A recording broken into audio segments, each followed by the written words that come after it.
the best academy. Hi friends, welcome to Harish academy. ఈరోజు వార్తలు నిలిచిన జాతీయ అంతర్జాతీయ రాష్ట్రీయ అంశాల గురించి, వార్తలు నిలిచిన వ్యక్తులు, అవార్డులు, పుస్తకాలు, మరి క్రీడా సంబంధిత సమాచారం, ఒక్కొక్క అంశాన్ని వివరంగా తెలుసుకుందాం. ఈరోజు మన ఫస్ట్ టాపిక్ వచ్చేసి article 3 of Indian constitution Kerala రాష్ట్రం పేరు మార్పు సంబంధిత అంశంతో వార్తల్లోకి వచ్చింది. దేశంలోనే అత్యున్నత చట్టం మన రాజ్యాంగం. రాజ్యాంగంలోని 1వ భాగంలో ఆర్టికల్ 1 నుండి 4 వరకు మనం నేర్చుకుంటాం. అందులో ఆర్టికల్ 3 దేని గురించి తెలుపుతుంది? ఈరోజు కేరళకి ఆర్టికల్ 3కి సంబంధం ఏంటో ఇప్పుడు మనం డిస్కస్ చేద్దాం. సో అత్యున్నత చట్టమైన రాజ్యాంగంలోని మొదటి భాగంలో ఉన్న ఆర్టికల్ 3లో ఏ అంశాలు మనం నేర్చుకుంటాము? ఒక రాష్ట్రాన్ని 2 లేదా అంతకంటే ఎక్కువ రాష్ట్రాలుగా విభజించవచ్చు. సెకండ్ వచ్చేసి 2 లేదా అంతకంటే ఎక్కువ రాష్ట్రాలను ఒక రాష్ట్రంగా కలపవచ్చు. రాష్ట్రాల యొక్క సరిహద్దులు ఏవైతే ఉంటాయో వాటిని మార్చవచ్చు. సరిహద్దులు మార్చవచ్చు, ఆల్టరేషన్ ఇన్ బౌండరీస్ అంటాము. అండ్ ఎగ్జిస్టింగ్ స్టేట్స్ ఏవైతే ఉంటాయో, ఆల్రెడీ ఉన్న రాష్ట్రాలు ఏవైతే ఉంటాయో వాటి పేర్లను మార్చవచ్చు మరియు కొత్త రాష్ట్రాలకు నామకరణం చేయవచ్చు. సో ఇటువంటి అంశాలన్నింటినీ కూడా మనం ఆర్టికల్ 3లో భాగంగా చూస్తాము.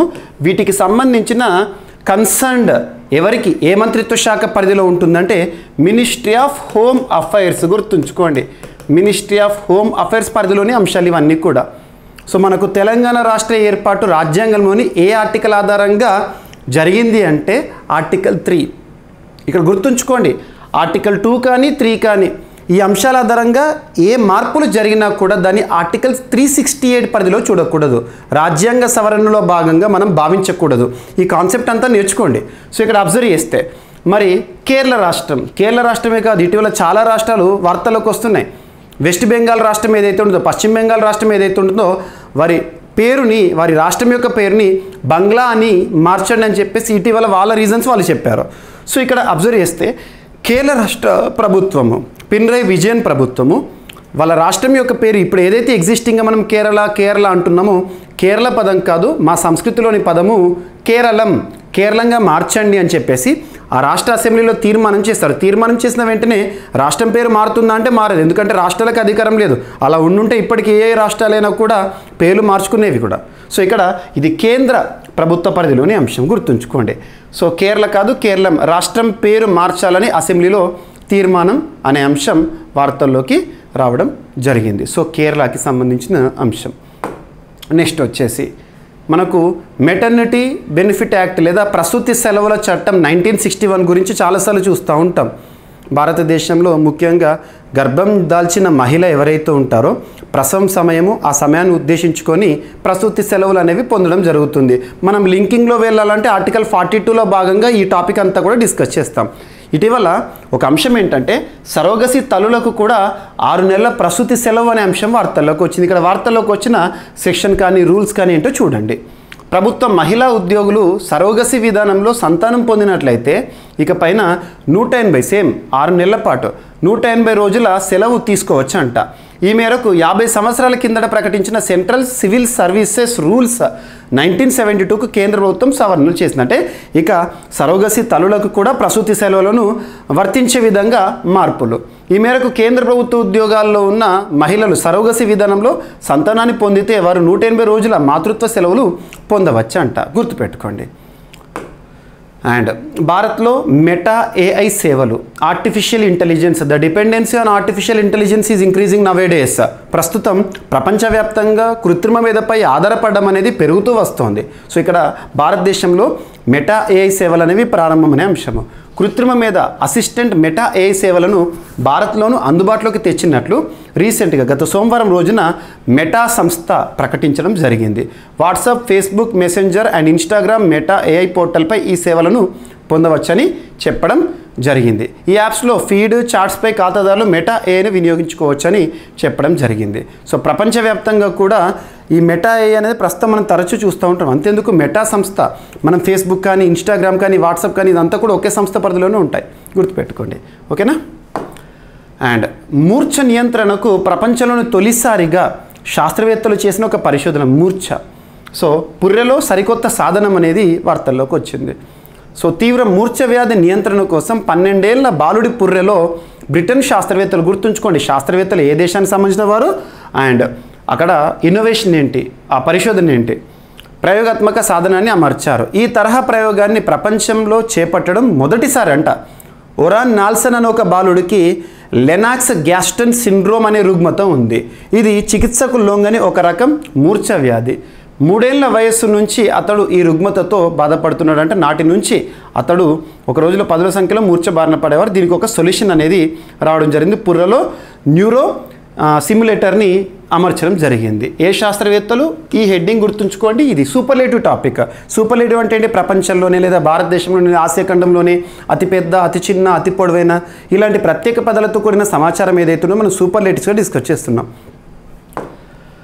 అండ్ దెబ్బతిన్న రక్తనాళాలతో తీవ్ర మతిమరుపు వస్తుంది అని చెప్పేసి ఇటీవల పరిశోధనలు శాస్త్రవేత్తలకు సంబంధించి జన్యు ఆధారాలు గుర్తింపు కూడా. మెదడులోని రక్తనాళాలకు సంబంధించిన ఒక రుగ్మత వల్ల తీవ్ర మతిమరుపు, డిమెన్షియా, అల్జీమర్స్ తలెత్తుతాయని జన్యు ఆధారాలను అమెరికా శాస్త్రవేత్తలు గుర్తించారు. ఎనఫ్. సో ఏ శాస్త్రవేత్తలు ఏ పరిశోధనతో వార్తల్లోకి వచ్చారు? ఇవన్నీ కూడా మీకు సైన్స్ అండ్ టెక్నాలజీలో ఇంపార్టెంట్. అండ్ అంతరిక్షం నుంచి రామసేతుకి సంబంధించిన ఆ చిత్రం ఏదైతే ఉంటుందో ఇటీవల వార్తాపత్రికల్లో సర్క్యులేట్ అయింది. మనం చూసాము నిన్నటి వార్తాపత్రికలు, ఈరోజు వార్తాపత్రికల్లో ఇమేజ్ అనేది హైలైట్గా కనిపించింది. సో భారత్ శ్రీలంక మధ్య రామసేతు అనేది. సో ఇక్కడ చూడండి, రోదస్ నుంచి తీసిన రామసేతు ఫోటో ఇది. యూరోపియన్ స్పేస్ ఏజెన్సీకి చెందిన కోపర్నికస్ సెంటినల్-2 శాటిలైట్ ఈ చిత్రాలను తీసింది. రామేశ్వరం నుంచి, రామేశ్వరం అనేది ఒక island, the great Abdul Kalam గారు అక్కడే పుట్టారు. So Rameswaram is meant for cloves అంటే లవంగాలు. భారతదేశంలో రామేశ్వరం లవంగాలకు జిఏ ట్యాగ్ కూడా ఉంది. జస్ట్ ఒక టాపిక్ వార్తలకు వచ్చినప్పుడు అవన్నీ గుర్తుకు రావాలి. సో ఇక్కడ రామేశ్వరం నుంచి శ్రీలంకను కలిపే ఈ వారధికి భారత్లో చారిత్రాత్మకంగా అత్యంత ప్రాధాన్యత ఉంది. లంకను చేరుకునేందుకు వానర సైన్యంతో కలిసి శ్రీరాముడు ఈ వారధిని నిర్మించాడని పురాణాలు చెబుతున్నాయి. దానికి ఆధారాలు ఇవే అని చెప్పేసి ఇటీవల యూరోపియన్ స్పేస్ ఏజెన్సీకి చెందిన కోపర్నికస్ సెంటినల్-2 శాటిలైట్ చిత్రాలు కూడా మనకు చెప్తున్నాయి. అండ్ స్పీకర్ ఎన్నికల్లో ట్విస్ట్ వచ్చింది. నిన్నటి రోజు మనం చూసాము. సో కామన్గా లోక్సభ స్పీకర్ ఎన్నిక అనేది చూస్తూ ఉంటాం. యాక్చువల్గా కేంద్ర ప్రభుత్వం ఏదైతే ఉంటుందో కేంద్ర ప్రభుత్వానికి సంబంధించిన నాయకుడిని, సంకీర్ణ ప్రభుత్వమైనా సంకీర్ణ నాయకుడు ఎవరైతే ఉంటారో తనని అభ్యర్థిగా నిలబెడతారు. ఏకగ్రీవం అవుతుంది స్పీకర్ అనేది. స్పీకర్ అనే పోస్ట్, ఆఫీస్ ఆఫ్ స్పీకర్. మనం ఆర్టికల్ 93లో భాగంగా స్పీకర్, డిప్యూటీ స్పీకర్ వీరికి సంబంధించి చూస్తూ ఉంటాము. ఆర్టికల్ 89 దగ్గరేమో రాజ్యసభకు సంబంధించిన అంశాలను మనం చూస్తూ ఉంటాం, చైర్మన్కి సంబంధించి. సో ఇక్కడ స్పీకర్ అనేవాడు సభ్యుల నుండి ఎన్నుకోబడాలి. సభ్యుల నుండి స్పీకర్ కానీ డిప్యూటీ స్పీకర్ కానీ లోక్సభ ప్రజలు ఎన్నుకున్న సభలో ఎన్నుకోబడతాడు. ఈ నిబంధన ఏదైతే ఉంటుందో ఈసారి మనం చూస్తున్నాం. సర్వసాధారణంగా ఎప్పుడైనా ఎన్నిక జరగదు. ఎందుకంటే ఎన్నిక జరిగినా కూడా మెజారిటీ, లార్జెస్ట్ మెజారిటీ ఎవరికైతే ఉంటుందో వాళ్ళ నాయకుడే కదా ఎన్నికయ్యేది. కానీ ఈసారి యాక్చువల్గా బీజేపీ పార్టీ ఇండియా కూటమి తరపున ఓం బిర్లా పేరును ప్రతిపాదించేసరికి ఇండి కూటమి వారు, ఇండియా అలయన్స్ వారు ఆ అభ్యర్థికి మద్దతు ఇవ్వలేదు. వారేం చేశారు? మేము అభ్యర్థిని నిలబెడతామని చెప్పేసి నిన్న నామినేషన్ కూడా వేయించారు. కాంగ్రెస్ ఎంపీ సురేష్ను ఇండి కూటమి తరపున నామినేషన్ వేయడం జరిగింది. సో ఇదంతా మనం చూస్తున్నాం. ఆల్రెడీ ఇప్పటికే జూన్ 24వ తేదీ రోజున మనం చూసాము లోక్సభ సమావేశాలు స్టార్ట్ అయినాయి. మనకి భర్తృహరి గారు ప్రోటెం స్పీకర్గా విధులు నిర్వర్తిస్తున్నారు. ఇప్పుడు తన ముందట స్పీకర్ ఎన్నిక విధానం అనేది ఈరోజు మనం చూసాము. And IB intelligence bureau chief Deka పదవీ కాలం మరొక ఏడాది పొడిగింపు. So intelligence bureau chief Tapan Kumar Deka పదవీ కాలాన్ని మరో ఏడాది పాటు పొడిగిస్తూ కేంద్ర ప్రభుత్వం ఉత్తర్వులు జారీ చేసింది. ఆయన 2025 జూన్ వరకు బాధ్యతల్లో కొనసాగుతారని రీసెంట్గా సోమవారం రోజున కేంద్ర సిబ్బంది వ్యవహారాల శాఖ ఉత్తర్వులు జారీ చేసింది. ఈ నెల జూన్ నెల 30 తేదీన ముగియనున్న డేకా పదవీ కాలాన్ని నెక్స్ట్ ఇయర్ వరకు 1 ఇయర్ వరకు పొడిగిస్తున్న 1988 batch Himachal Pradesh cadre IPS అధికారి. గుర్తుంచుకోండి. సో ఇవి ఫ్రెండ్స్ ఈరోజు వార్తలు ఇచ్చిన అంశాలు. ఒకసారి ర్యాపిడ్గా చూస్తే కేరళ రాష్ట్రం పేరు మార్పు సంబంధిత అంశంతో వార్తలకు వచ్చింది. ఆర్టికల్ 3ని లింక్ చేసుకోండి. అండ్ సరోగసి తల్లులకు కూడా 6 నెలల ప్రసూతి సెలవులు మంజూరు చేసే అంశం. అండ్ భారత్లో మెటా ఏఐ సేవలు ప్రారంభం. అండ్ మూర్ఛ నియంత్రణకు పుర్రెలో సరికొత్త సాధనాన్ని, ఒక న్యూరో స్టిమ్యులేటర్ని అమరుస్తూ ప్రపంచంలో తొలిసారి బ్రిటన్ శాస్త్రవేత్తలు వార్తల్లోకి వచ్చారు. అండ్ దెబ్బతిన్న రక్తనాళాలతో తీవ్ర మతిమరుపు వస్తుందని చెప్పేసి జన్యు ఆధారాల గుర్తింపుతో అమెరికా శాస్త్రవేత్తలు వార్తల్లోకి వచ్చారు. అంతరిక్షం నుంచి రామసేతు ఇమేజ్ అనేది మనం చూడడం జరిగింది. అండ్ స్పీకర్ ఎన్నికలో ట్విస్ట్. సో నిన్నటి రోజున ఇండి కూటమి అభ్యర్థిని కూడా నిలపడం జరిగింది. సో ఐబీ చీఫ్ డేకా పదవీ కాలం మరొక ఏడాదిని పొడిగిస్తూ కేంద్ర ప్రభుత్వం తీసుకున్న నిర్ణయం. సో ఇవి ఫ్రెండ్స్ ఈరోజు వార్తలు నిలిచిన అంశాలు.